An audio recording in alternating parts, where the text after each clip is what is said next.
నమస్తేనే. నమస్తే. ఏం పేరు? నా పేరు నర్సయ్య. నర్సయ్య తాత, ఏడుంటావు నువ్వు?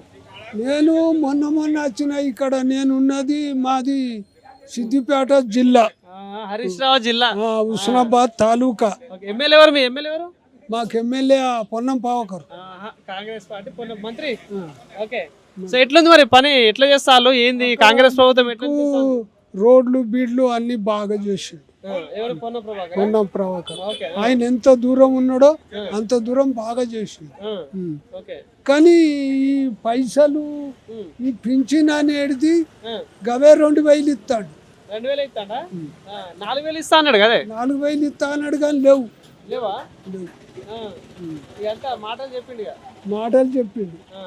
మరి మిగతా పథకాల సంగతి ఏంది? మరి ఇప్పుడు పెన్షన్ అయితే ఓకే, మిగతా వాటి సంగతి ఏంది?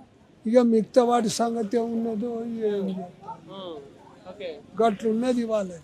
మరి ఇప్పుడు కాంగ్రెస్ ప్రభుత్వం ఉంది కదా రాష్ట్రంలో, ఎట్లా అనిపిస్తుంది? ఇక కాంగ్రెస్ వచ్చేది నమ్మకం లేదు, బీజేపీ వచ్చేది నమ్మకం లేదు. బీజేపీకి ఉన్నది, బీజేపీకి పలుకుబడి ఉన్నది. ఇటు వీళ్ళు కేసీఆర్ ఈయనే బాధపడతాడు. ఈయన రేవంత్ రెడ్డి ఆయనేమంటాడు? ఆయనే రెడ్డి ముఖ్యమంత్రి. మరి ఇప్పుడు ఇందాక నువ్వు అన్నావుగా బీజేపీకి కూడా వచ్చే ఛాన్స్ ఉందని. ఇప్పుడు మీ హుస్నాబాద్ సైడ్ ఉందా అట్లా పరిస్థితి?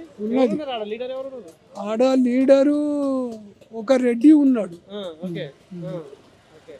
సో మరి ఇప్పుడు ఇంతకుముందు కేసీఆర్ ఉండే కదా, మరి ఇప్పుడు రేవంత్ రెడ్డి ఉన్నాడు, మళ్ళీ నెక్స్ట్ టైం ఇప్పుడు ఒకవేళ బీజేపీ వచ్చే ఛాన్స్ ఉందని అంటున్నావు. కానీ ఎట్లా ఉంది మరి పాలన పరంగా చూసుకుంటే ఎట్లా ఉంది? ఇప్పుడు ఆయన 10 ఏళ్ళు పాలించిండు, ఈయన 2-3 సంవత్సరాలు అవుతా ఉంది. ఈయన ఇప్పుడు 2 ఏళ్ళు 3 ఏళ్ళు అవుతుంది. 3 ఏళ్ళు అవుతుంది. ఏంది మరి ఎట్లా చేస్తాడు? ఏంది ఎట్లా చేస్తాండు అన్నది గదే చేసమందమే చేస్తాడు. ఆయన పనితీరు, ఆయన చేసే పనులు కావచ్చు నచ్చుతున్నాయా? ఇక నచ్చటోని నచ్చుతుంది, నచ్చనోని నచ్చుతుంది. ఇక ఒక్కొక్కనికేమో నచ్చుతుంది. ఇక ఇది చేసిండు అది చేసిండు, వాడు అది పుణ్యానికే అది చేస్తే వీడు గూలె తెంగిచ్చిండు, నీ పట్టి అంత జమీన్ అని చెప్పేసి ఇప్పుడు నీళ్లు కావచ్చు, తాగే నీళ్లు మంచిగా వస్తున్నాయి. ఇప్పుడు ఈ ట్యాంక్ అయినా వస్తుంది, మంచిగానే వస్తుంది. గోపీనాథ్ కట్టించినట్ట.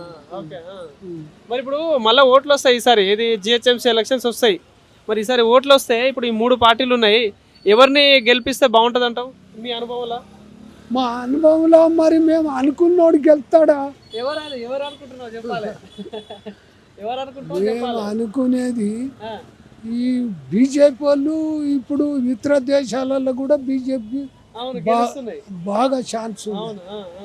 ఇక ఇక్కడ కూడా చాలా 1-2-3 पार्टी उसका पास रहता. కలుస్తారంటావు? కలుస్తారు. ఇప్పుడు బీజేపీలో కూడా 8 మంది ఎంపీలు, 8 మంది ఎమ్మెల్యేలు ఉన్నారు కాబట్టి చేస్తున్నారు ఏమైనా పనులు? ఏం వాళ్ళు ఇదివరకు అయితే బీజేపీ వాళ్ళు ఏం చేయలేదు. ఇప్పుడు వస్తే బాగుంటుంది అంటావా? ఇక వస్తే ఇక వచ్చినాక తెలుస్తుంది. ఇప్పుడైతే మాకు డబుల్ ఇంజన్ సర్కార్ వస్తే మేము చేస్తామంటున్నారు కదా. బీజేపీ వాళ్ళు ఇదివరకు మాకు ఏం చేయలేదు.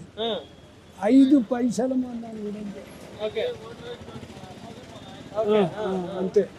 నీకైతే బీజేపీ రావాలని ఉందంటావు. ఓకే, ఇప్పుడు మీ అక్కడ మీ హుస్నాబాద్ లో వస్తుందా మరి?